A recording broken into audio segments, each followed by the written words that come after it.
نبينا محمد بن عبد الله وعلى آله وصحبه ومن تبعهم بإحسان إلى يوم القيامة أما بعد. نبدأ دراستنا وتعليمنا حول الصبح بقراءة سورة الفاتحة بنياتنا وتعالى قلوبنا ويفتحون قلوبنا الحكيم وذكرنا قوم خواصين ثم الفاتحة وإلى آبائنا وأمهاتنا ورجالنا وجداتنا وأبائنا وأساتذتنا أنه تعالى يغفر ذنوبهم ويؤمن درجاتهم ويجعلنا من الشر بالمغفرة ورحمة وإلى حول النبي الفاتحة.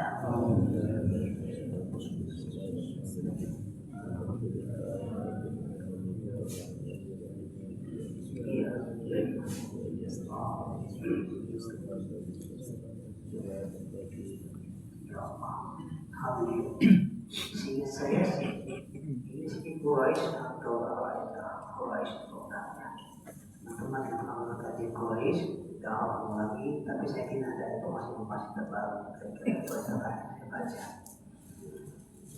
Waqala al-mu'allif rahimahullah ta'ala wa bi'ulumihi fid-darai.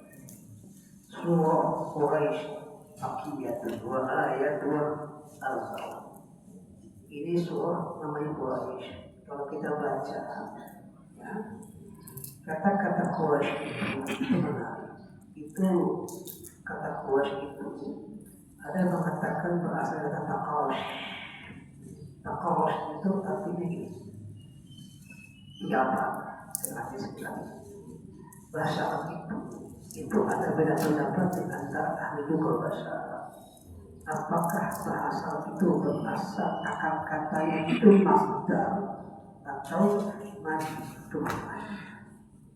Kalau masdar berarti pada dari kata qarasha. Qarasha itu artinya mantap. Pertama, ketika masdar perkembangannya ini qarasha, taqarash itu artinya terhimpun, keterhimpunan. Jadi dulu orang-orang Arab itu mereka berpecah, terhimpun. Dan itu terjadi pada zaman kakeknya Nabi Muhammad SAW yang namanya Nadar bin Kinanah. Jadi kan Muhammad bin Abdullah, Abdul Muttalib, Hashim, Manaf, terus gitu ya. Manaf, Ka'ab, Husain, Hilab, ya. Sampai pada Nadar bin Kinanah. Gitu ya. Mereka terhimpun jadi kuat. Ya, makanya suku Quraisy suku yang kuat dan mulia terhimpun. Bahkan ada yang menarik, ada satu tradisi mereka itu nanti terangkan kalau kita baca lebih dalam dengan tafsir ini ya, kita tafsir yang lain agak tebal. Itu ada tradisi orang Quraisy itu dulu namanya Iktiraf.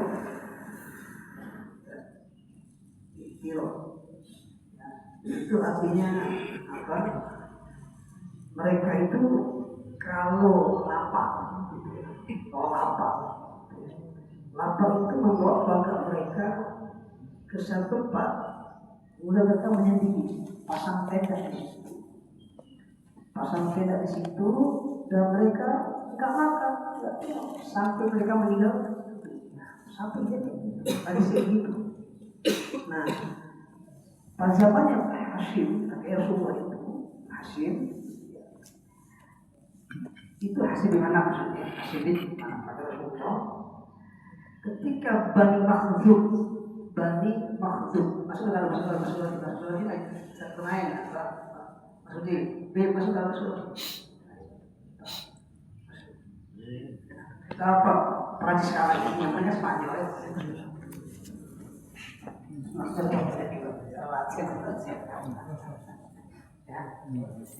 Sini masuk. Jadi Hashim ini ya, ketika ada satu Bani Makhzum ingin melakukan tradisi kayak itu, karena hatinya mengumpulkan tokoh-tokoh Quraisy, kumpulkan mereka, dia tanya, kenapa kita melakukan ini? Ya biar kita bantu keluarga kita yang seperti itu, yuk kita bantu, kemudian kita mau usaha. Biar boleh mereka berdagang, kita bantu, gitu ya. Semenjak itulah kemudian tradisi Idrot tidak ada. Orang kaya di Quraisy dengan usaha berdagang itu dibeli sebenarnya oleh Hashim bin Malik ini membantu orang-orang miskin. Bahkan keuntungannya saudara itu dibantu rata. Mau miskin mau, inilah yang diabadikan di Al-Quran. Kebiasaan mereka. Ayatnya kan li'ilafi Quraisy, gitu ya. Kebiasaan mereka itu berdagang. Kenapa? Karena keuntungannya itu mereka bagi untuk orang-orang yang tidak mampu. Kayak kita juga itu. Alhamdulillah. Makanya ayatnya ini li'ilafi Quraisy. Nah, kata-kata li ini menarik nanti Pak. Di sini nggak ada keterangannya karena pada jalan lain. Li'ilah ini ada karena dia kok tiba-tiba kok muncul kok ada li. Makanya ada sahabat seperti Ubay bin Ka'ab misalnya itu berpendapat bahwa li'ilah ini masa berkaitan dengan alam taroh. Maka dalam pendapat dengan Ubay bin Ka'ab itu tidak ada bismillah di awal ilah karena masa berangkai itu beda pendapat. Bahkan riwayat Umar Khattab pernah menjadi imam membaca Al-Tawar sama li'ilah tanpa dipisah dengan bismillah. Kesal satu, tapi kau yang mutamat, kau yang wajib yang dipakai oleh para ulama li'ilah sama Al-Tawar beda suhu. Meskipun ada benang merahnya. Benang merah itu hubungan, gitu ya. Bukan benang merah profesi.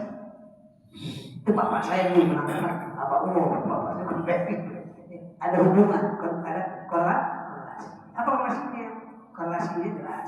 Di alam Tawar al-Fil itu Allah ingin mengamankan Ka'bah, gitu kan? Dihancurkanlah pasukan Abraham gitu untuk mengamankan Ka'bah. Maka li'ilah ada wa amanahu min khawf. Begitu. Lalu gitu ya. Dan kami berikan rasa aman, rasa takut. Terutama ketika pasukan Abraham ingin menghancurkan Ka'bah. Gitu ya. Itu korelasi hubungan antara satu surah dengan surah yang lain. Biasa disebut munasabah baina surah wa surah. Saya cuma menikmati. Ini cuma membaca buku-buku ulama. Saya belum sampai ke situ, hanya baca jadi alhamdulillah. Pokoknya kita tinggal baca. Gitu ya nama ngaji apa gitu ya. Karena kita berulama, kita baru berulama. Ulama tua-tua, ulama. Diilah di Quraisy. Karena ilah, apa ilah? Ini mulai lagi. Teman-teman hadirin sahabat kan suka lihat bikin saya. Kalau saya bikin puisi, itu saya kotak-katik kata. Mau bahasa Arab kayak mau bahasa Indonesia. Ya. Nah, ilah ini dari kata-kata alif, lam, fa. Huruf-hurufnya alif, lam sama fa. Ilah ini biasa bisa diartikan kebiasaan. Tapi juga jangan lupa alif, lam, fa itu juga bermakna harmonis, kelembutan. Allahumma alif baina huma. Doa nanti ya alif ulfa. Ulfa itu lembut. Makanya kalau ada perempuan namanya ulfa kasar ganti namanya kasar itu aja. Lembut itu. Lembut ulfa lembut. Ya kasar. Masya Allah. Ada orang namanya Muhammad Alif lembut dia. Ya santun. Ya. Nah ilah itu. Sehingga kebiasaan orang-orang Quraisy yang tadi terhimpun takawas itu, ya, menolong mereka yang tidak mampu, ya, dengan berniaga, ya, itu kan lahir dari akhlak mereka yang lembut. Jangankan itu, kelembutan mereka itu juga terbukti siapapun yang ziarah ke Ka'bah pasti mereka kasih minum makanan. Itulah disebut dengan apa? Sikoyam. Kalau dibantu ada orang bagi minuman, meskipun saat itu belum zaman Rasul, kan gitu. Emang orang-orang Arab yang pasti itu luar biasa, apa namanya, yang berbeda yang berbeda biasa. Tapi yang luar biasa itu masya Allah. Ihtiramnya sama saudaranya, ihtiramnya sama teman-teman tamu luar biasa. Menceritakan saya pernah komis itu perbatasan antara Irak sama Suriah. Itu di daerah dekat gurun-gurun pasir. Apa sih? Tartus. Ya. Di situ masya Allah saya disambut. Yang disambut. Itu sambut luar biasa. Karena mereka bangga ada tamu orang asing. Coba seperti pesta. Yang luar biasa. Cuma sangat lucu karena nggak ada WC. Jadi saya tuh nggak ada WC zaman saya di situ ya. Jadi kalau orang buang air dikuni padang pasir. Jadi saya ingat betul di malam itu mau buang air besar di padang pasir itu saya buang air besar. Jadi saya bawa air pakai kendi yang buat nyiram air mulai kendi. Saya buang di situ. Jadi apa kalau buang air besar itu kayak kucing dulu. Itu perbatasan antara Irak sama Suriah itu komisi sempat dikuasai oleh apa namanya oleh pasukan pemberontak. Masya Allah, insya Allah pengalaman yang tak lupakan. Itu ya, ada baca. Jadi ada kebiasaan mereka. Apa kebiasaan orang-orang Quraisy? Ya, hilang karena kebiasaan mereka. Apa kebiasaan tadi? Mereka karena dibantu mereka berniaga, membantu, gitu ya. Rasa lagi ilafihim itu kan kebiasaan mereka. Ngapain? Li'ilah udah ada li'ilafi. Di ilafi. Ulangi itu harus ta'kidun wa huwa masdar alaf bil mad. Ini adalah bentuk masdar alaf dengan dibaca mad. Ilah ya. Kebiasaan mereka takkid. Apa kebiasaan mereka? Yaitu rihlatas syita'i itu kebiasaan. Ya. Rihlah itu apa sih rihlah? Rihlah itu sebelum kalau kita bahasa kita kan tamasya jalan-jalan, pergi jauh. Rihlah ilmiah, gitu kan? Cuma dalam konteks ini rihlahnya itu untuk berdagang, berniaga. Rihlah tasyita, ya, berniaga, pergi jauh pada musim syita. Syita itu musim apa namanya? Musim dingin, ya. Saif musim panas. Lata syita'i wassaif. Jadi orang-orang Quraisy ini itu karena pada musim syita, musim dingin, itu mereka berpindah ke Yaman. Ya. Dan kalau musim saif itu panas ke Syam. Ila Syam bikulli amin yasta'inuna birihlataini litijarah ala al-maqam di Makkah di khidmatil bait alladhi wa fakhruhum wa hum qalat an-nadhr bin bina. Apa? Yaitu mereka itu berniaga kalau musim dingin ke Yaman, kalau musim panas ke Syam. Kalau Yaman saya nggak tahu apa, karena saya pernah ke sana. Pernah ke sana sama Yaman. Pernah ke sana sama ke Yaman. Apa yang dia? Saya belum pernah ke sana. Saya mau kapan saya Yaman. Tarim. Harapan saya Sena benarnya ke sana tapi tidak jadi karena ibunya nggak kasih jadi. Kalau itu dan jodoh bukannya sih aja. Anak perempuan mesti cowoknya aku. Ya, padahal kalau Yaman saya antarin begini. Oke. Saya nggak betul apa Yaman, hanya baca saja. Ya, Yaman. Nah, ke Syam. Saya tekan Syamnya saja. Nanti kalau saya ngomong Yaman salah ketahuan aku Muhammad sama Habib Hasan. Yaman. Iya Syam. Kalau Syam itu sekarang itu Syam itu Palestina, Yordan, Lebanon, Suriah. Itu Syam. Allah mabarik Syamana. Semacam itu. Ya Allah berkatilah negeri Syam. Emang berkat Syam. Antum jangan berpikir Arab itu kering lontang, tidak. Syam itu asik. Ada kering, ada subur. Ya. Apalagi Damaskus Suriah. Itu ada sungainya. Gitu ya. Sungai. Bukan masuk buah-buahan itu berlimpah insyaallah. Enggak. Saya tuh makan anggur. Kalau di Jakarta dulu zamannya dulu saya bisa mahal 6.000 sekilo. Saya makan anggur 1,5 perak sekilo. Ya bosan makan anggur. Jeruknya itu jeruk yang tengah-tengah ada beruknya, yang manis. Masya Allah. Zaitunnya luar biasa. Ya. Sehingga Syam itu, jadi mereka tuh berdagang ke Syam. Makanya kalau kita baca riwayat Rasulullah, ketika beliau usia 8 tahun ya, 12 tahun, diajak ke Syam kan, ya kan? Dia berdagang oleh kakeknya ke Syam lewat Yordan, nanti sebelum Damaskus Suriah, karena mereka juga nanti ke Umawi, karena pusat perdagangan juga ada di Umawi, di Damaskus itu. Mereka itu Rasulullah dengan pak kakeknya itu diajak istirahat di Busro, nah gitu kan? Nah Busro itu perbatasan antara Yordan sama Suriah. Busro Dar'an nanti namanya. Ya, di Busro itu kalau anda mau mampir, situ ada syarat, ada namanya Mabuk Naqah Rasulullah, tempat istirahatnya otak Rasul, ada di situ.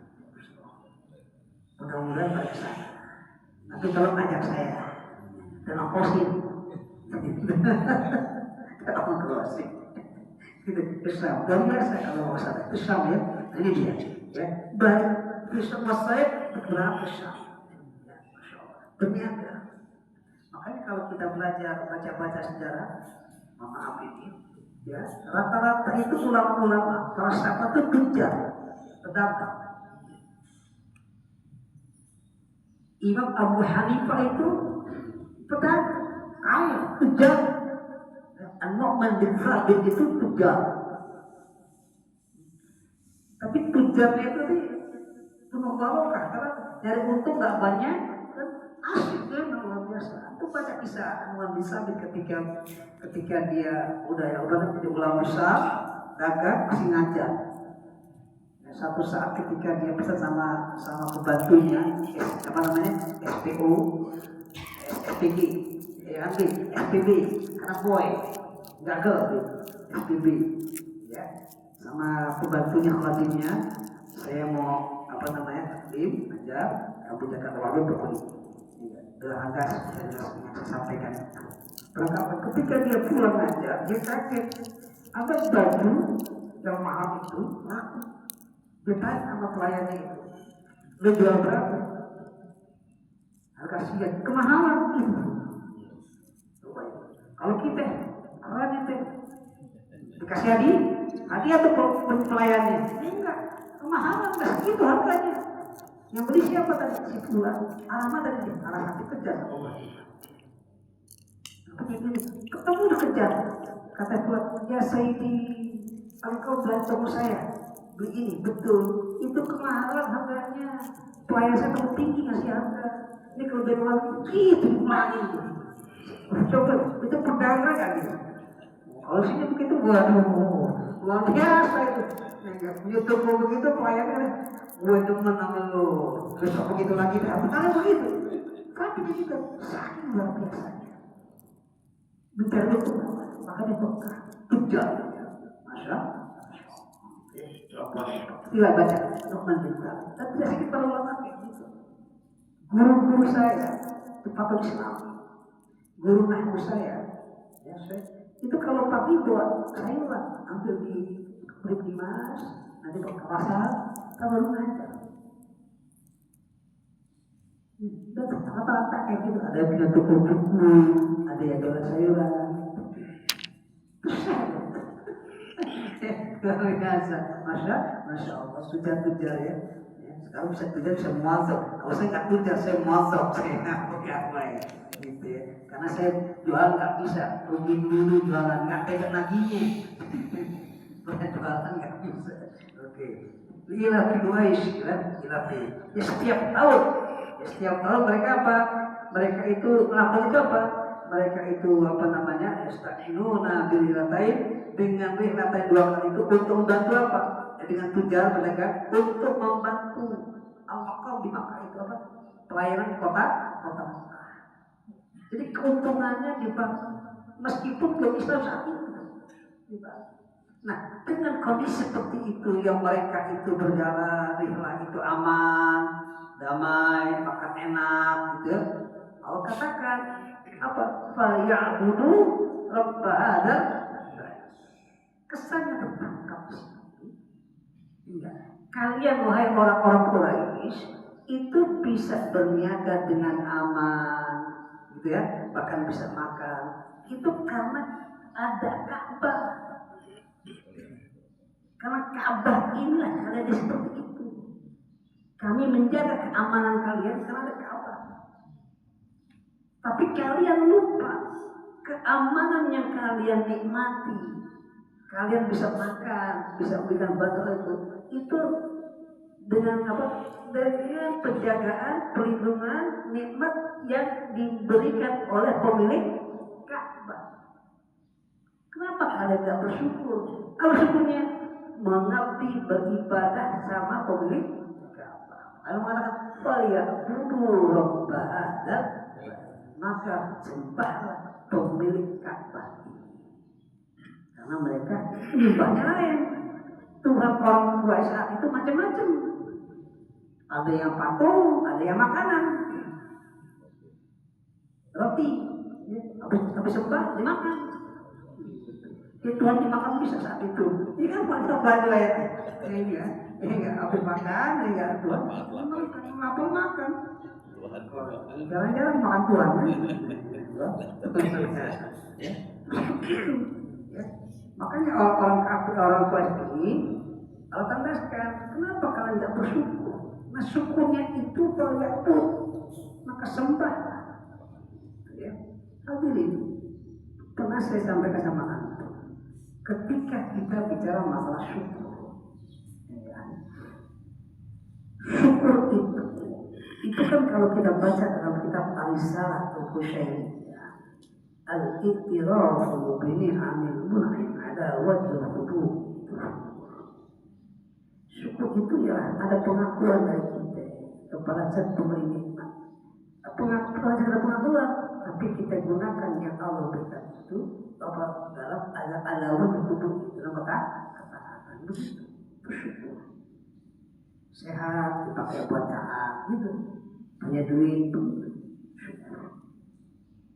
Orang yang punya nikmat gak syukur namanya orang PA, namanya kafir dalam bahasa apa namanya? Kufur. Kufur dalam makna mengingkari. Bahkan kalau aku mau kaji lebih dalam lagi, lebih dalam kajian-kajian sufi tasawuf, ya, maka saya sampaikan kullu ma wahaballah, apapun yang Allah anugerahkan kepada kita, apakah itu anugerah ataukah musibah, dengan sebab pemberian Allah itu mendekatkan kita kepada Allah, itulah nikmat. Saya sampaikan kali-kali gitu ya. Sakit ingat Allah, nikmatnya nikmat gitu. Masa nonton bola Spanyol menang, nikmat ya, nikmat. Oh itu nikmat. Kenapa? Mas kalau Spanyol menang, kalau gara-gara Maluku kalah itu. Misalnya gitu, apa kita minta?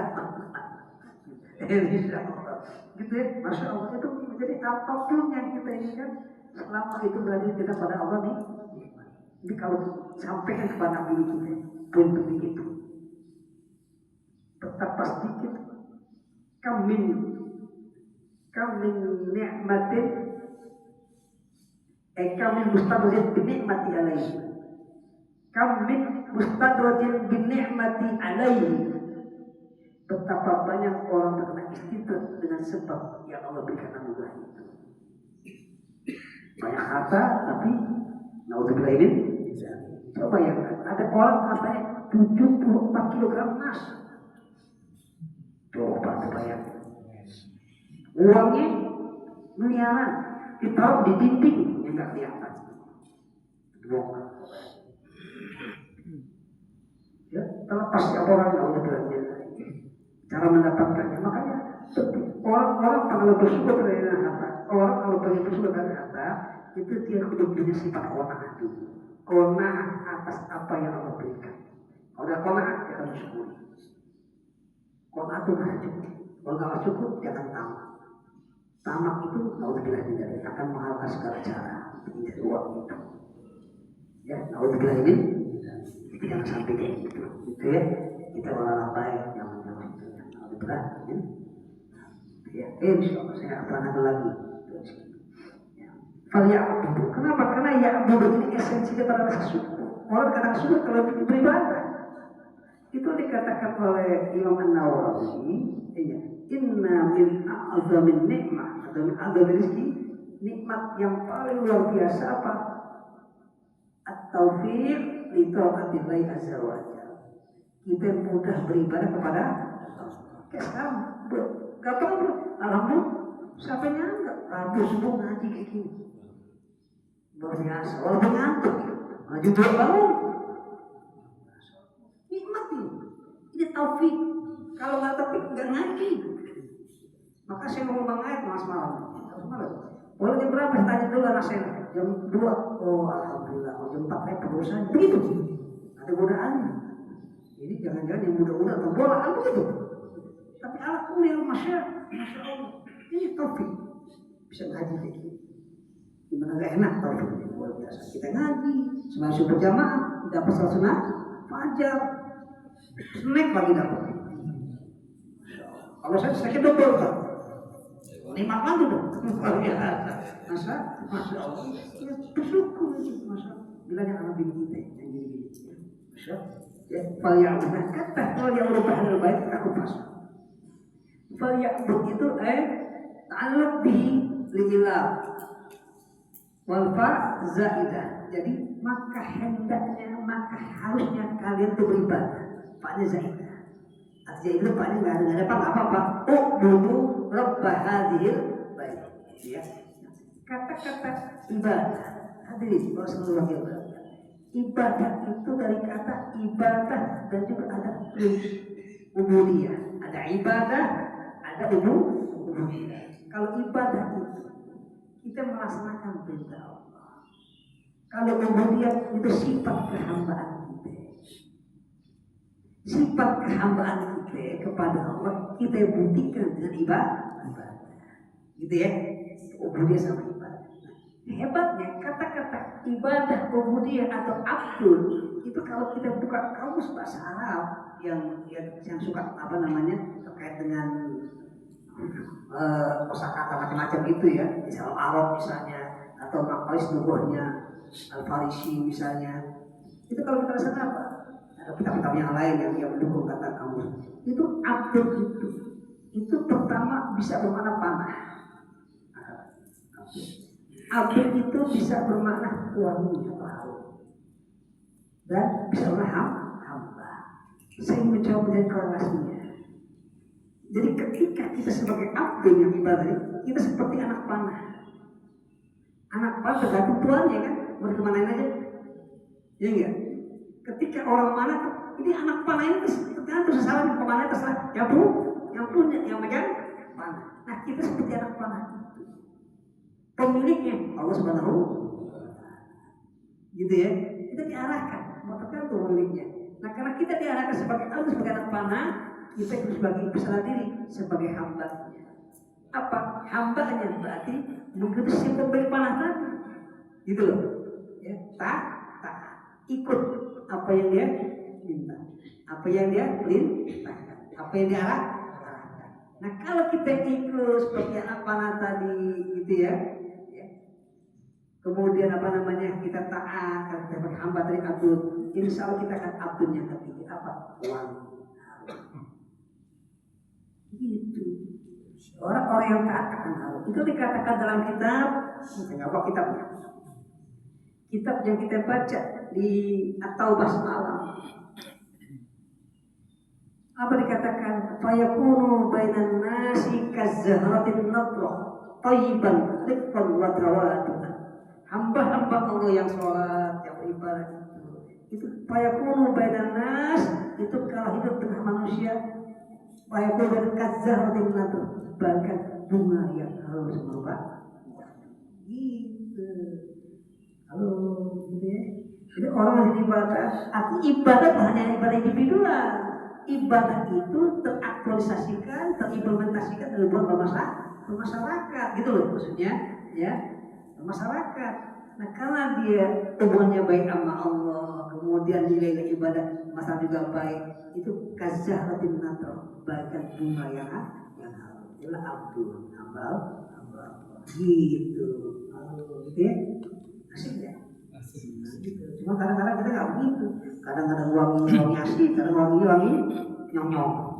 Nah, kita seperti kita wangi nyong-nyong, suka nyong-nyong, wangi yang asik gitu ya. Jangan lupa, saya kadang berpikiran nakal. Ini pikiran nakal saya. Coba tiga. Pikiran nakal. Atau bersabar atau tidak? Coba. Kakek Nabi namanya Abdul Muttalib. Paman Nabi namanya Abdul Muttalib. Ayah namanya Abdul Muttalib. Rasul yang rawat namanya Ali. Ini kalau kita rangkai, saya begitu kecil-kecilan, tapi belum jadi utuh. Coba. Abdul Muttalib sama Abu Thalib. Akar katanya kata tolaba. Tolaba itu mencari. Makanya tolabul ilmi, mencari itu. Orang mencari apa? Mencari ilmu, mencari yang benar tujuannya. Kalau kita mencari yang benar, karena apa? Supaya kita jadi Abdullah. Begitu, menjadi hamba. Begitu ya. Cuma ketika proses ini menjadi hamba Allah, jangan lupa kita butuh namanya bukti.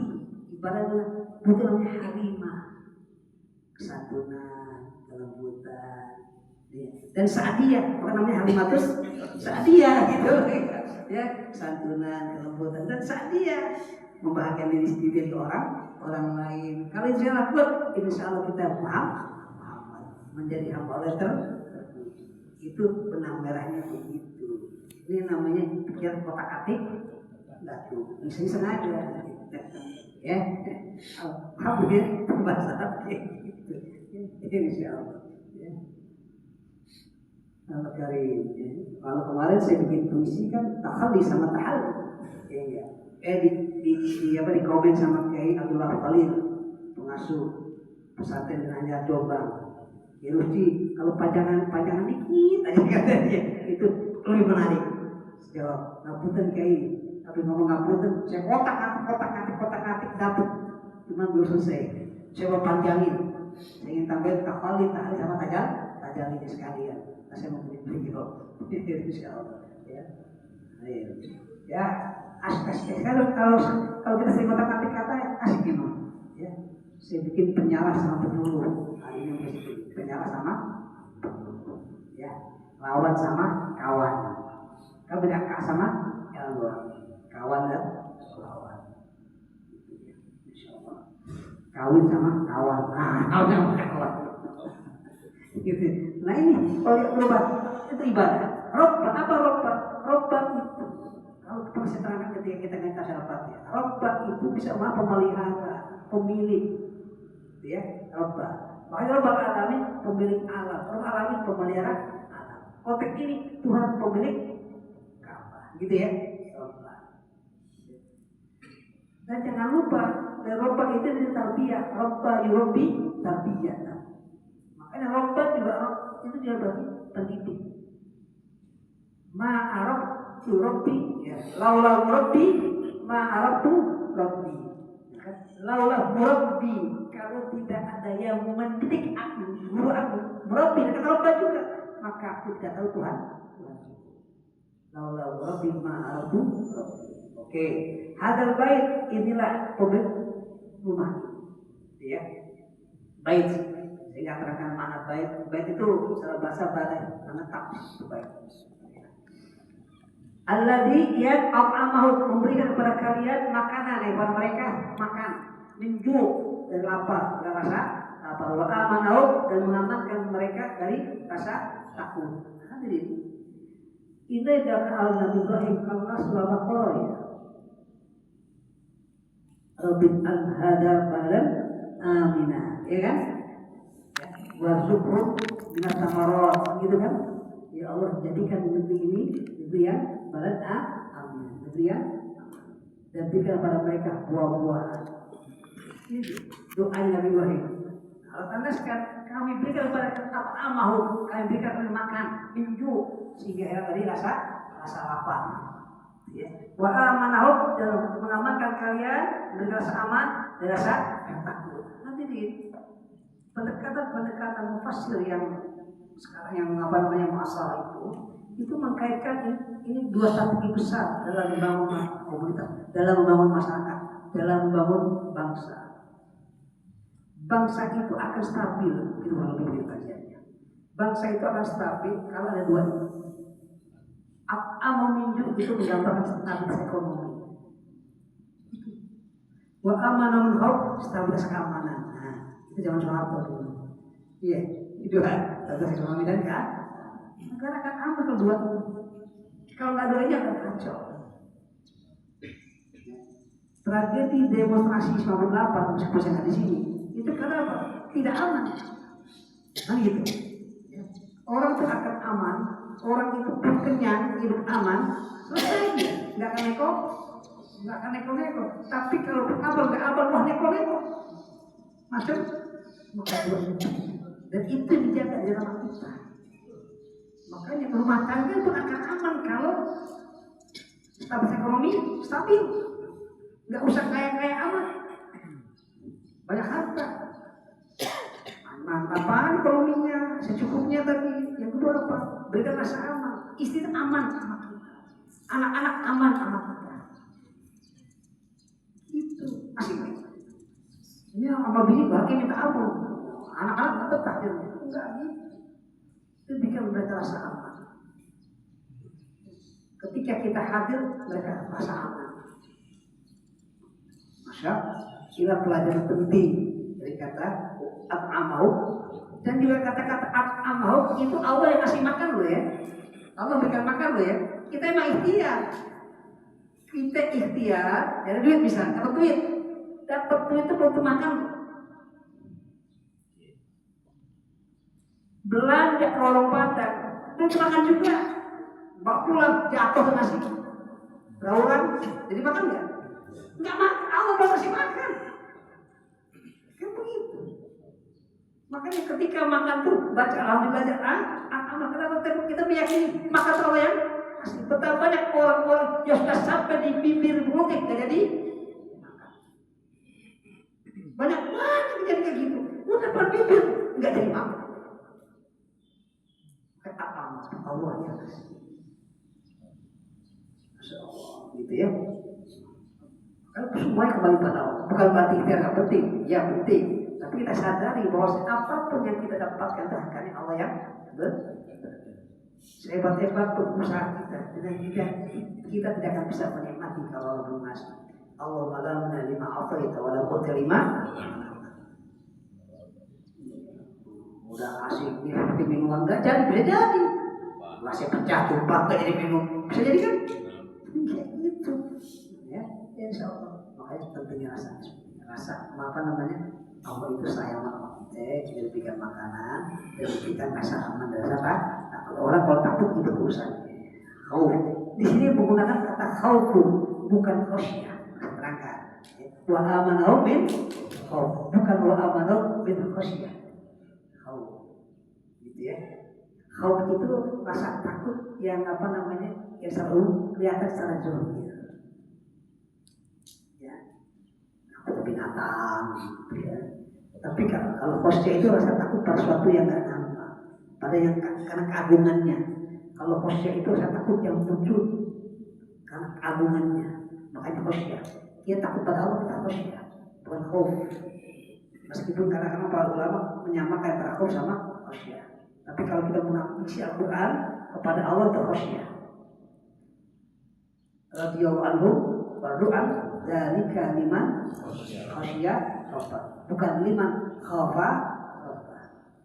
Innama yakhsha yakhsha Allah min badil ulama, bukan yakhsha. Tapi ketika makanan ya karena buat aku bisa minal nggak khasya kan? Penggunaannya nggak khasya. Takut nggak punya makanan, bukan khasya tapi itulah kadang-kadang di atau itu sangat luar biasa. Penempatannya mantap, masya Allah. Kita tinggal menikmati. Tahunnya itu pun dari guru kita aja kita belajar tadi. Ya. Itu beda khususnya sama Allah. Ya. Tapi kita penting punya khauf, dua-duanya penting. Kalau khususnya itu mengagumkan, kalau khauf tadi kita takut biasa. Tapi khasyat karena keagungannya. Seorang hamba Allah beribadah kepada Allah karena khasyatnya, bukan khaufnya. Meskipun dalam konsep tasawuf disebut khaufan wa rajaan, tidak khasyat wa rajaan, apa-apa. Karena ulama karena menyamakan antara khauf sama khasyat. Tapi dalam konteks kita lebih dalam ada perbedaan antara khasyat sama khauf. Ala kulihat kedua-duanya adalah menggambarkan orang yang takut pada Allah. Jangankan itu, Imam Ali radhiyallahu anhu ketika mendefinisikan takwa juga menggunakan diksi khauf, bukan khasyah, khauf. Gitu ya. Ala kulihat dua-duanya rasa takut pada Allah. Ittaqillaha fi sirri wal alani. Itu takut. Itu bisa takut khauf, bisa takut khasyah. Gitu ya. Wa amanau bil. Nah, kata-kata aman lagi saya juga terus saya agak ini apa namanya ngomongnya dari mana agak lama ya. Gak tahu dari 2 hari ada saya pikir mungkin saya mau terapi biasa ya.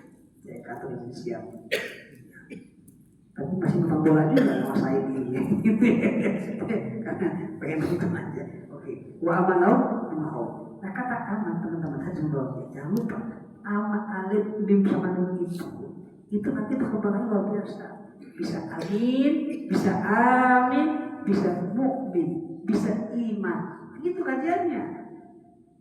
Artinya apa? Orang mukmin itu, atau pada mukmin failnya, orang mukmin itu kudu amin, orang mukmin itu kudu amin, orang itu aman. Mukmin itu orang yang ketika dia hadir orang merasa aman.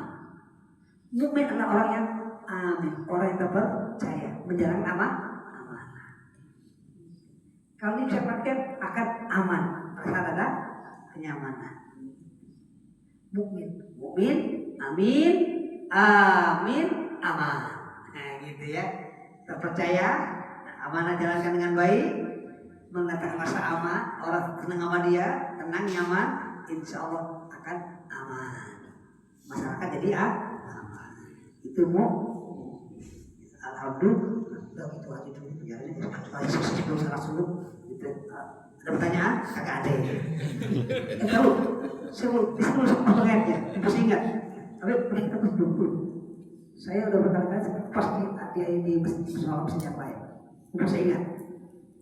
Saya di sini belum karena kejadian tanggal 1 Juli Jumat 1 Juli ya. 1 Juli Jumat. Kejadian tanggal 1 Juli. Karena siangnya itu saya di WA sama sahabat saya.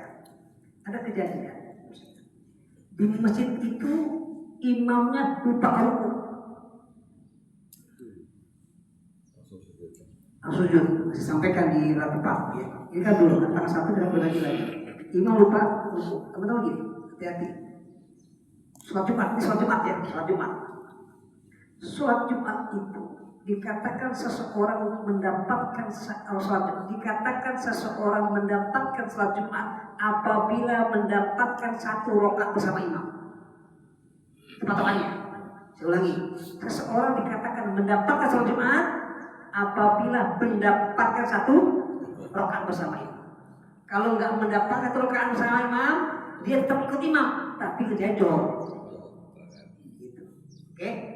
Jadi dikatakan oleh imam Ibnu Hajar, in atrokahu, apabila seorang makmum atrokahu mendapatkan imam ba'da ruku' tsaniyah, setelah ruku' yang kedua, berarti ini tidak pada rakaat kedua. Nawaha jumu'atan, niat salat Jumat, wasalah sebanyak Jumat.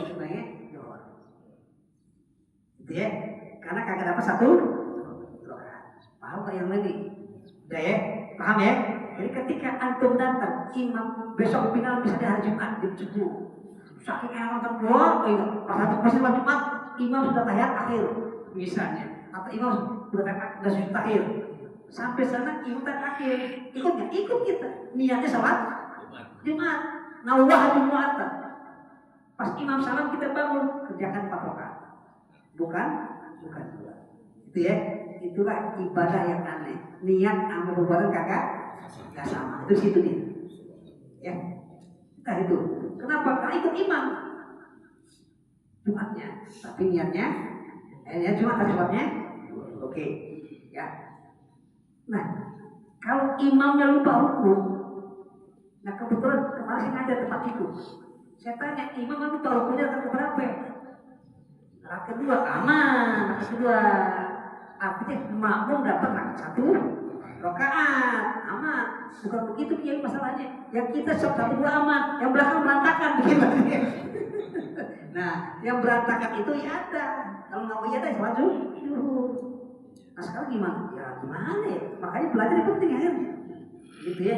Ala kuliah enggak. Kalau imam ruku kedua apa saat kedua tidak ruku tanpa ada sujud lupa ruku, enggak. Kita farqah boleh. Ada satu rakaat. Tapi kebetulan imamnya pintar, alim juga. Imam pintar udah benar. Ketika dia sujud mau subhanallah, imam bangun. Seharusnya mau ikut semua aman. Ya aman. Cuma tadi imam mau nah yang depan nih ikut imam aman sudah. Yang belakang mungkin nggak melihat nggak apa-apa berantakan dia. Gitu ya. Udah ikut imam biasa. Imam ketika ada posisi diri boleh langsung rukuk, boleh baca Al-Fatihah juga tidak ada masalah. Ulangi lagi Al-Fatihahnya maksudnya. Gitu ya. Al-Fatihah langsung rukuk. Ada mengatakan nggak apa-apa langsung rukuk lagi. Jadi kita langsung rukuk. Kenapa? Karena Al-Fatihah yang tadi masih berlaku. Gitu ya. Rukuk selesai. Tapi sujud selesai. Nah yang berantakan tadi ulangi lagi sholat. Ya, insya Allah. Itu patokan. Maka tolong imam hati-hati jangan sampai terutama sembahyang yang seperti itu yang tidak sah kalau tidak berjamaah. Itu sholat Jumat. Tapi kalau sholat Jumat nggak apa-apa nggak berjamaah kan. Tolong yang imam-imam yang di masjid pada hari Jumat hati-hati. Gitu ya, jangan sampai kejadian. Kalau kejadian itu juga urusan. Kalau tidak semua orang paham. Gitu ya. Nah bagaimana yang lainnya? Tunggu lupa. Kita kupas tentang cara-cara kalau kita lupa rukun. Kita kupas lagi lebih dalam lagi insya Allah yang akan datang bulan Agustus nanti. Insya Allah. Kalau gitu ya. Alhamdulillah. Ada pertanyaan? Kagak ada. Biasanya kagak ada kalau sini. Iya ya. Senang kalau nggak ada ya. Alhamdulillah. Ya suruh mungkin katanya. Apa ya? Tapi ada kesalahan juga. Oh, aku menanya. Qanaah ini dalam arti khusus atau umum? Dalam hal ibadah atau dalam hal kehidupan? Begini, qanaah itu beda dengan ridho. Ketika kita menerima ketentuan Allah, itu kita ubudiyah namanya. Menerima peraturan Allah itu ubudiyah, gitu ya. Menerima Allah mengatur karena kita ubudiyah. Nah, ketika kita menjalankan apa yang Allah atur namanya ibadah. Kemudian di dalam beribadah itu kita butuh ridho, ya, butuh ridho dari Allah. Pertama, yang kedua, ketika dalam ibadah kita nggak ridho, kita butuh keikhlasan. Nah kalau qanaah itu terkait dengan materi umumnya. Makanya qanaah itu cukup, sekian cukup. Ridho lebih luas dibandingkan qanaah. Ridho itu bisa materi, bisa non. Makanya kalau suami istrinya meninggal, suami diminta ridho buat qanaah. Qanaah nggak? Apabila istri meninggal, suami perempuan meninggal dunia, maka suaminya qanaah. Lucu, suaminya ridho, bukan suaminya qanaah gitu. Gitu ya. Karena qanaah itu pada syarat gitu ya. Ridho enggak. Nah ridho itu lebih umum sifatnya. Pasangan juga beda ridho sama ikhlas posisinya. Ridho itu objek, ikhlas kita subjek. Maka tadi ketika seorang istri meninggal, suaminya ridho, enggak ikhlas. Meskipun masyarakat sering salah ngomong, ikhlasin aja, berikhlas aja, ridhoin. Ini kadang-kadang udah ikhlasin, udah ikhlasin, ridhoin. Kenapa? Karena itu takdir, itu udah menerima ridho, buat ikhlas. Tapi ketika kita melakukannya, mengerjakan, itu kita diminta ikhlas. Maka coba yang paling gampang saya sampaikan, kehilangan motor, ridho, kasih motor orang lain, ikhlas, gitu loh. Gampang kan? Hilangin, kehilangan bini, ridho, kawin lagi, nggak kawin, gitu kan? Itu ada. Kehilangan sendal, ridho, gitu ya. Bagi orang sendal orang lain, ikhlas. Itu gitu ya. Itu bedanya sebagai objek sama subjek gitu ya. Itu bebe. Alhamdulillah, masya Allah. Saya suka waktu nanya macam-macam. Karena punya pikiran bunga.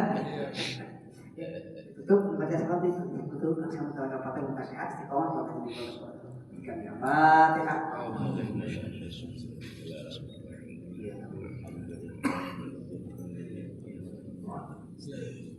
Ya Rabbana tarafna bi annana tarafna wa annana asrafna ala ladha ashrafna fatub alaina tawbah taghsil kulla hawbah wastur lana